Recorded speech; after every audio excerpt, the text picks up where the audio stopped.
कपड़े धोने वाली बहू।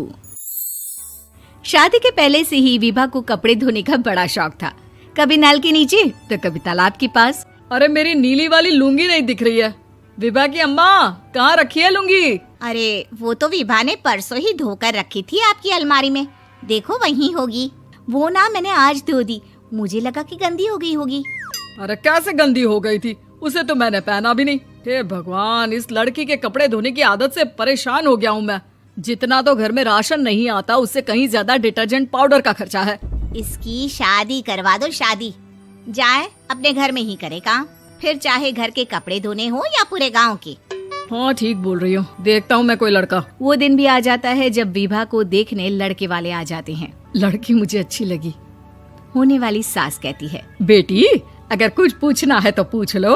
वैसे तो हमारी लड़की बहुत ही शर्मीली है, जो बोल दो वो मान लेती है, इसे क्या पूछना होगा। अरे कैसी बात कर रही हो माँ, मुझे इन लोगों के घर रहना है, सवाल तो कई है।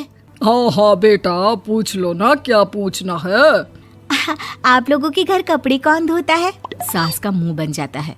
देखो अगर तुम ये कहना चाहती हो कि तुम्हें कपड़े धोने नहीं आते तो सुन लो, कपड़े मैं ही धोती हूँ, लेकिन तुम्हारे आ जाने के बाद मैं रुमाल तक नहीं धोऊंगी। अरे चुप रहना भाग्यवान, बहू बेचारी घर आई नहीं, उसे डराना शुरू कर दिया।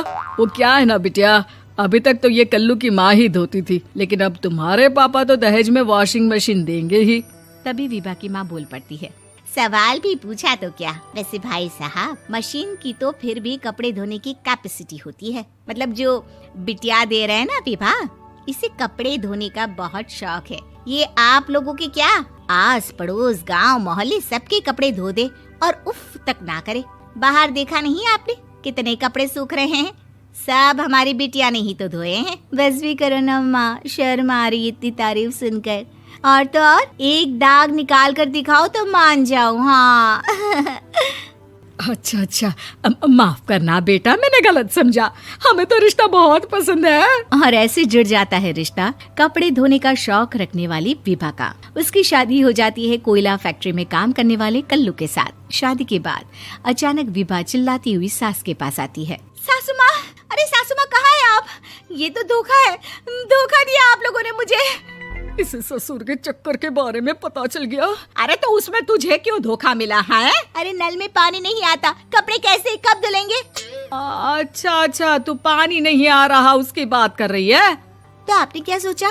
कुछ नहीं। अच्छा तेरी माँ ने कहा था कि कपड़े धोने का शौक है तुझे, याद आया मुझे।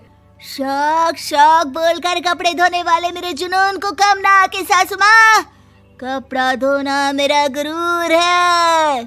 तभी पति भी वहाँ आ जाता है। अभी मैंने इसे सनी देओल की फिल्म दिखाई है, उसी के डायलॉग मार रही है माँ। अच्छा सुन, साफ बता रही हूँ, पानी सुबह 4 से 6 और शाम को 10 से 12 आता है, समझी? विभा टाइमिंग सुनकर हैरान हो जाती है। ये क्या भूतों का मोहल्ला है? सुबह 4 बजे उठकर कौन कपड़े धोता है? 4 बजे टंकी में पानी जाता है, फिर सारा दिन धोना ना, किसने मना किया?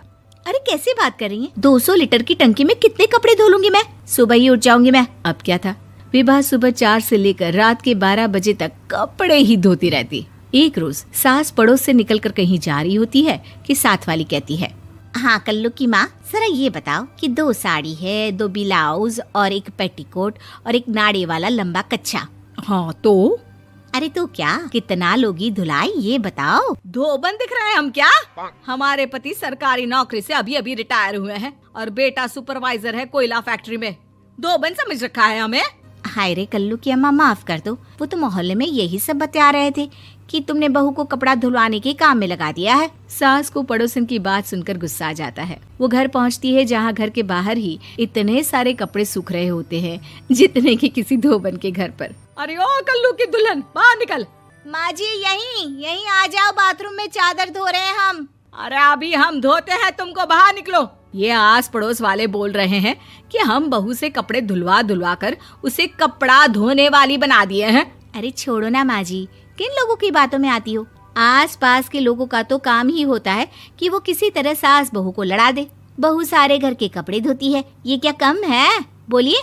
सास को भी लग जाता है कि वो बहू का ये सनकीपन नहीं छुड़वा सकती, इससे अच्छा है कि खुद ही चुप हो जाए। एक रोज सास और बहू मंदिर जाते हैं, जहाँ सास की साड़ी वहाँ खड़ी भीख मांगने वाली से मिलती है। माँ जी क्या बात है, आपकी साड़ी उस भिखारन से कितनी मिल रही है ना? हाँ हाँ देखो तो, दोनों की साड़ी मिल रही है। क्या बात है कल्लू की अम्मा, तुम खुद को तो अफसर की बीवी बताती हो और ऐसी सिंपल सी प्लेन साड़ी पहनकर घूमती हो। सिंपल और प्लेन नहीं है ये साड़ी। तो क्या सोने के धागे से फूल बने हैं? कुछ भी सासू माँ, कुछ भी। हाँ बने थे इस साड़ी में सोने के धागे से फूल। मेरे पति लेकर आए थे मद्रास से स्पेशली मेरे लिए 10,000 की।